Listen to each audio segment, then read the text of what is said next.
Dans cette capsule, nous allons apprendre à reconnaître des molécules que l'on nommera isomères. Prenons l'exemple d'une molécule de formule brute C2H6O. Je vous rappelle les étapes qui ont été détaillées dans la capsule précédente. Tout d'abord, on liste les atomes présents dans la molécule, donc 2 atomes de carbone, 6 atomes d'hydrogène et un seul atome d'oxygène. Deuxième étape, on détermine le nombre de liaisons par atome. Pour cela, vous aurez besoin du numéro atomique de chaque atome qui vous sera évidemment donné. Donc le carbone Z égale 6, structure électronique K2L4. Pour que la couche L soit remplie, il faut 8 électrons, donc il manque 8 moins 4, 4 électrons, donc le carbone formera 4 liaisons. On suit le même raisonnement pour l'hydrogène, sauf que lui, il veut une structure en duée, donc 2 électrons sur la couche K. Il en manque 1, il formera donc une seule liaison. Et enfin, l'oxygène, qui a un numéro atomique égal à 8, donc K2L6, il lui manque 8 moins 6, 2 électrons sur sa couche externe, il formera donc 2 liaisons. Troisième étape, il s'agit de placer les atomes de carbone, puis ceux d'oxygène et enfin ceux d'hydrogène en respectant la formule brute. C'est ce qui est le plus pratique pour représenter une molécule. Donc, tout d'abord, commençons par placer 2 carbones. Le premier, sachant qu'il doit avoir 4 liaisons. Donc je vais placer tout de suite mes 4 liaisons. Je vais mettre le second carbone ici. Il doit former 4 liaisons. Il y en a déjà une ici, je vais en représenter 3 autres. Donc là, les carbones, c'est fait. Je passe maintenant à l'oxygène, un atome d'oxygène que je vais mettre ici.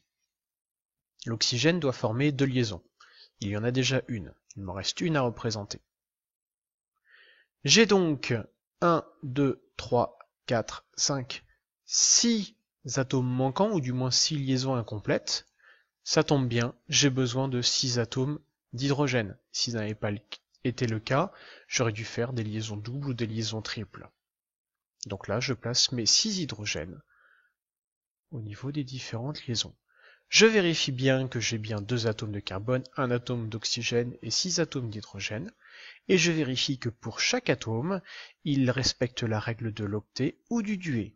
4 liaisons pour le carbone, 4 liaisons pour le carbone, 2 liaisons pour l'oxygène et une liaison pour chaque hydrogène. Voilà une représentation.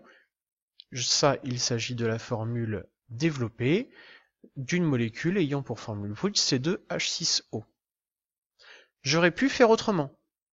J'aurais pu commencer par placer le premier carbone, ces 4 liaisons, puis mettre l'oxygène, ainsi que sa deuxième liaison. J'enchaîne ensuite avec donc le deuxième carbone, les 3 liaisons manquantes, et je place alors les hydrogènes manquants. J'ai toujours une molécule de formule brute C2H6O, mais qui est différente de la précédente. Je vais vous les mettre côte à côte et vous allez voir. Donc la première, où on a un enchaînement carbone-carbone-oxygène, et la deuxième, où on a un enchaînement carbone-oxygène-carbone. Nous avons donc 2 molécules différentes qui ont la même formule brute, mais des formules développées, et on pourrait les écrire en semi-développées, et elles seraient également différentes. Eh bien, les molécules qui ont la même formule brute, mais des enchaînements d'atomes différents, c'est ce que l'on appelle des isomères.